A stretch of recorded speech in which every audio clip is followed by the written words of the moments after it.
Hello guys, welcome back with my channel Mohit Agarwal. So guys, आज का जो हमारा टॉपिक होने वाला है वो गाइस वो होने वाला है हमारे टैक्स के अंदर हम देखेंगे प्रेजेंटिव इनकम्स। प्रेजेंटिव जो इनकम्स है वो हम डिस्कस करने जा रहे हैं गाइस टैक्स के अंदर। सो आइए स्टार्ट करते हैं टैक्सेशन। इसके अंदर हम देखेंगे गाइस पीजीबीपी का जो एक टॉपिक है, पीजीबीपी। इसके अंदर हम देखेंगे under section 44 AD. Under section 44 AD को हम डिस्कस करने जा रहे हैं। इसके अंदर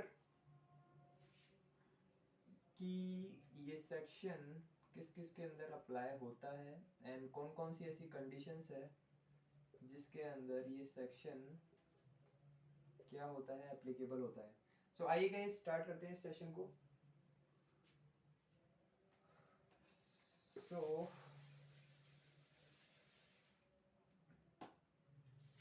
under section 44 AD, under section 44 AD क्या कहता है? अंडर सेक्शन 44 एडी ये कहता है गाइस, यदि आप क्या हैं एक एचयूएफ हैं, यदि आप क्या हैं एचयूएफ हैं, और यदि आप क्या हैं एक फर्म है, और यदि आप क्या हैं एक इंडिविजुअल हैं, और यदि आप क्या कर रहे हैं बिजनेस कर रहे हैं। बिजनेस इन द सेंस यदि आप गुड्स को सेल करने का, परचेज करने का काम कर रहे हैं। बिजनेस के अंदर आपकी गुड्स को परचेज करना, सेल करना ये इंक्लूडेड है। इसके अंदर ऐसे बिजनेसेस जो प्रोफेशनल से रिलेटेड है वो इंक्लूड नहीं होंगे अंडर सेक्शन 44 एडी के अंदर। वो नेक्स्ट सेक्शन दे रखा है अंडर सेक्शन 44 एडी ए, आपको मैं आने वाले वीडियोस में पढ़ाऊंगा। उसमें क्या दे रखा है आपको, प्रोफेशनल से रिलेटेड दे रखा है, बट ये only and only for business purpose दे रखा है, only for business, that is for sale और परचेज ऑफ गुड्स। सेल और परचेज ऑफ गुड्स से रिलेटेड हम इस सेक्शन के अंदर बात की जा रही है गाइस, फॉर बिजनेस के अंदर। सो गाइस, यदि आप क्या हैं एचयूएफ हैं, या कोई फर्म है, या कोई इंडिविजुअल है, और यदि आप क्या करते हैं बिजनेस करते हैं फॉर सेल और परचेज, तो गवर्नमेंट ये कहती है, गवर्नमेंट क्या कहती है गाइस, गवर्नमेंट ये कहती है कि आप जो टैक्स पे करते हैं उसके लिए आपको बुक्स एंड नोटबुक्स क्या है नेसेसरी मेंटेन करने पड़ते हैं। बट यदि आप क्या करते हैं अपनी टोटल का, अपनी जो ग्रॉस टोटल, अपनी जो टर्नओवर है आपका पर ईयर का जो टर्नओवर होता है उसका 8 या 6% क्या दे देते हैं, टैक्स पे कर देते हैं। 8 या 6% क्या कर देते हैं, टैक्स पे कर देते हैं। तो हम क्या कर देंगे, आपको ये चीज़ अलाउ कर देंगे, आपको बुक्स एंड नोटबुक्स वगैरह मेंटेन करने की ज़रूरत नहीं है, आपको ऑडिट वगैरह कराने की ज़रूरत नहीं है अपने फर्म में। सो इस कंडीशन के लिए ये रूल लाया गया है गवर्नमेंट के द्वारा। सो यदि आप क्या है एचयूएफ है, फर्म है, इंडिविजुअल है, और यदि आप क्या करते हैं बिजनेस करते हैं फॉर सेल और परचेज ऑफ गुड्स, सो आप क्या कर सकते हैं इस सेक्शन के अंदर क्या हो सकते हैं, अप्लाई हो सकते हैं। अब ये देखते हैं कि ये सेक्शन किस किस के अंदर अप्लाई नहीं होता है। कौन कौन सी ऐसी कंडीशंस है अंडर सेक्शन 44 एडी विथ जिसके अंदर क्या नहीं होता है, ये सेक्शन अप्लाई नहीं होता है, इसके बारे में डिस्कस करते हैं। So the conditions which are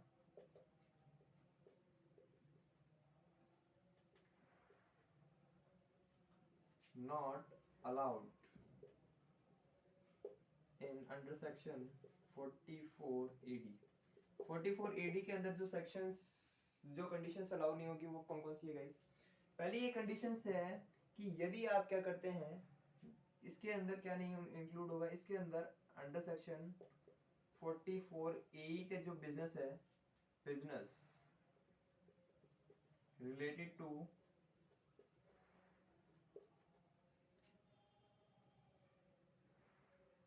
transport of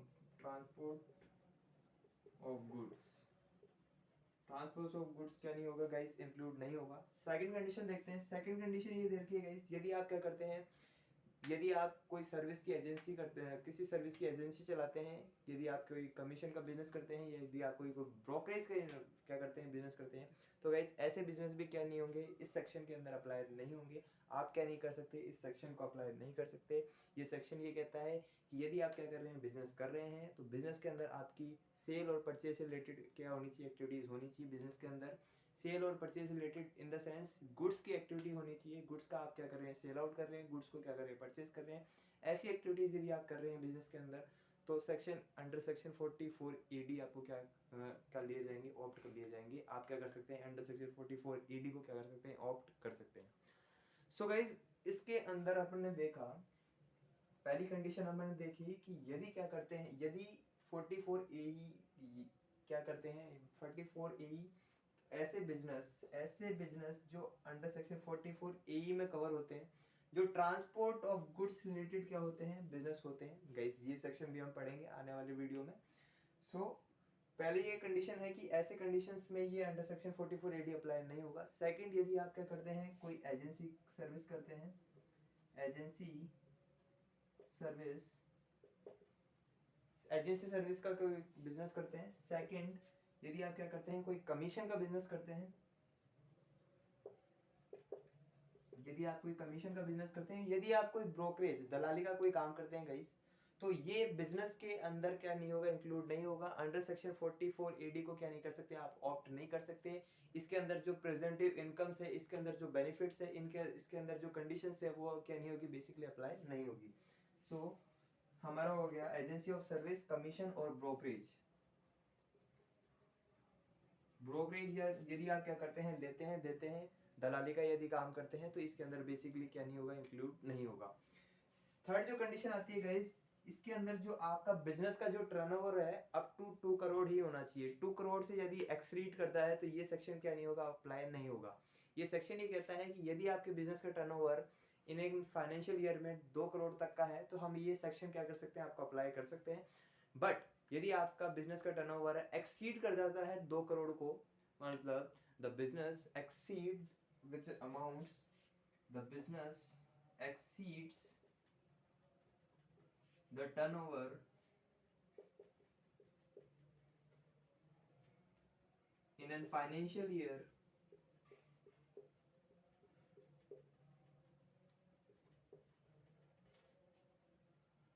more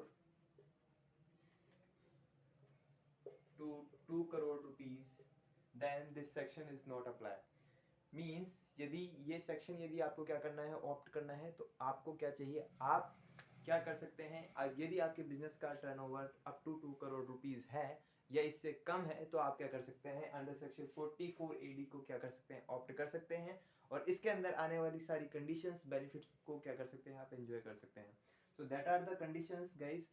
इसके अंदर क्या नहीं होगा, अंडर सेक्शन 44A अप्लाई नहीं होगा, अप्लाई नॉट अप्लाई नहीं होगा। सो ये तो थी कंडीशन गाइस कि यदि आप क्या करते हैं, अंडर सेक्शन 44 AD को क्या करते हैं, ऑप्ट करना चाहते हैं, तो ये कंडीशंस बेसिकली अप्लाई नहीं होगी। यदि आप क्या करते हैं, अंडर सेक्शन 44 AE का यदि कोई बिजनेस रिलेटेड, कोई अंडर सेक्शन 44 AE के रिलेटेड कोई बिजनेस है, लाइक ट्रांसपोर्ट का कोई बिजनेस है, तो वो क्या नहीं होगा, इस सेक्शन के अंदर अप्लाई नहीं होगा। सेकंड, यदि आप क्या करते हैं, एजेंसी का यदि कोई सर्विस करते हैं, एजेंसीज की, कोई कमीशन का यदि कोई बिजनेस करते हैं, यदि आप कोई ब्रोकरेज का यदि कोई क्या करते हैं, बिजनेस करते हैं, तो वो बिजनेसेस इसके अंदर इंक्लूड नहीं होंगे। थर्ड कंडीशन है, यदि आपके बिजनेस का टर्नओवर है एक्सीड कर जाता है with the amount of 2 crore rupees, then the section of 44 AD does not apply in this condition। So that are the conditions which are not applied under section 44 AD। अब हम पढ़ने जा रहे हैं रेट ऑफ इनकम क्या होगी guys इस section की। सो आइए गाइस देखते हैं rate of income under section 44 AD। Rate of incomes under section 44 AD। Under section 44 AD के अंदर आपकी रेट ऑफ इनकम्स क्या होगी, इसके बारे में गवर्नमेंट क्या कहना चाह रही है। गवर्नमेंट ये कहती है कि हम बताएंगे कि आपकी इनकम कितनी है। गवर्नमेंट ये कहती है कि हम बताएंगे आपकी इनकम कितनी है। यदि आपका बिजनेस का टर्नओवर एक्सीड नहीं करता है up to the amount of 2 crore rupees, आपके बिजनेस का टर्नओवर, गवर्नमेंट को क्या है, गवर्नमेंट ये कहना चाहती है कि आपको क्या करना है, यदि आपको प्रॉफिट अर्न करना है तो आपको बुक्स एंड नोटबुक्स मेंटेन करने पड़ेंगे, audit day to day year to year क्या करानी पड़ेगी, ऑडिट करानी पड़ेगी। बट बिजनेसमैन ये कहता है गवर्नमेंट को कि आप हमें ये क्या कर रहे हैं, इतना सब कुछ कह रहे हैं कि भाई आपको बुक्स एंड नोटबुक्स मेंटेन करने की जरूरत है, आपको ऑडिट करवाने की जरूरत है अपने बिजनेस के अंदर। सो बिजनेसमैन ये कहता है कि इतना तो हमारा क्या है, इतनी तो हमारी इनकम ही नहीं है कि जितना आप हमें एक्सपेंसेस बता रहे हैं कि हमें चार्टेड अकाउंटेंट बुलाना पड़ रहा है, हमें ऑडिट करवानी पड़ रही है, तो इतने तो हमारी इनकम ही नहीं है जितना हम क्या कर रहे हैं, एक्सपेंस कर रहे हैं। तो गवर्नमेंट ये कहती है कि ठीक है, आपके इतने एक्सपेंसेस बियर करने की यदि क्या नहीं है, फुर्सत नहीं है, तो ठीक है मत करो। बट हम ये कहते हैं कि यदि आपकी जो ग्रॉस रिसिप्ट है, ग्रॉस रिसिप्ट मींस टर्नओवर जो आपका है बिजनेस का, बिजनेस का जो टर्नओवर है, सच एज गाइस ये आपका P&L है, इसके अंदर P&L means trading account, trading account है, यहाँ पे आपकी सेल्स दे रखी है लाइक 180 lakhs, 180 lakhs की यदि आपकी सेल दे रखी है, तो इसके अंदर आपको क्या मिल जाएगी, इसका हम क्या मान लेंगे, 8 और 6%, क्या बोला मैंने, 8 और 6% हम क्या मान लेंगे, आपकी इनकम मान लेंगे। So in this condition rate of income क्या हो जाएगी गाइस, रेट ऑफ इनकम हो जाएगी आपकी